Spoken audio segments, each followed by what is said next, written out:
Hi, I'm Craig Kundrat, the Director of NASA's Space, Life and Physical Sciences Research and Applications Division.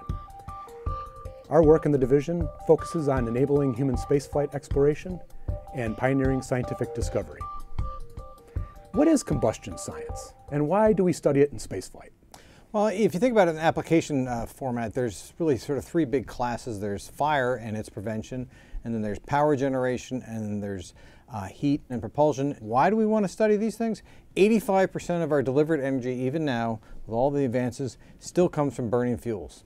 And so with planes, trains, automobiles, ultimately the power goes back to combustion. The other side is fire, and fire is a catastrophic hazard for our space flight. And so we need to continue to improve our understanding of fire, and so we can mitigate its risk. BAS in particular will give us information about the fundamental processes of flame spread and flammability and combustion of solid materials. What materials are we studying in space, and how do they differ in their flammability compared to what we have on Earth? The materials do burn very differently in space. Some materials melt when they burn, and the melting materials in 1G will drip on Earth, and the dripping takes the energy away from the fuel, whereas in space that dripping doesn't occur. And so you get this accumulation of the molten material, which increases the fire risk because you've got all this hot, flammable fuel ready to go. Clearly, you can't just set a fire anywhere on the space station. So it's important to do it in a safe environment. So we had a very small flow duct, probably about the size of a loaf of bread. And then we put that flow duct inside another larger experiment rack, which was called the Microgravity Science Glove Box. And the crew could only access that through glove ports. And so they really weren't exposed to the flame at all.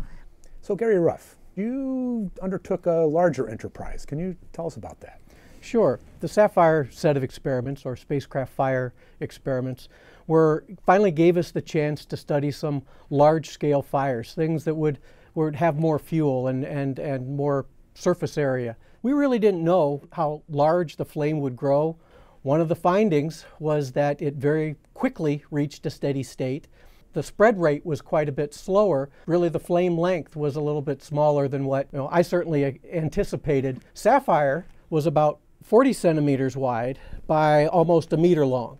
And so we would burn that whole sample in one experiment. Sapphire provides the large scale. So have there been any really unexpected results? On a RITSI experiment we did back in the 90s, we were planning to study a smoldering piece of fabric, and we were igniting it at a spot, and we were expecting to see this circular growth out from that. But what happened is, instead of having a nice uniform ring, the flame broke up into tiny little spots, like smolder spots, and then they started propagating outward like little bugs crawling everywhere. It was just so freaky looking, and we had totally not expected that. And later we were able to make lots of measurements from that and come up with some really good theories to explain that, but it certainly was not an expected finding.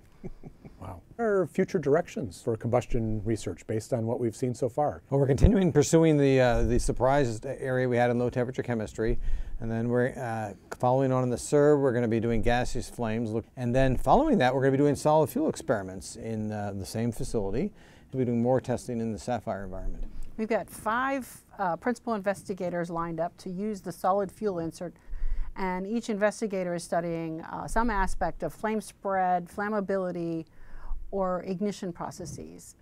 For Sapphire, I mean, our future and what we're looking for is just to make bigger fires. And we want to see how those types of bigger fires then interact with the vehicle and what effects it has there, so that we can provide the right equipment to protect the crew. Thank you, David Urban, Sandra Olson, Gary Ruff, for this briefing on combustion science and a look ahead to the future. For more information on the future of combustion research at NASA, please see the URL on this screen.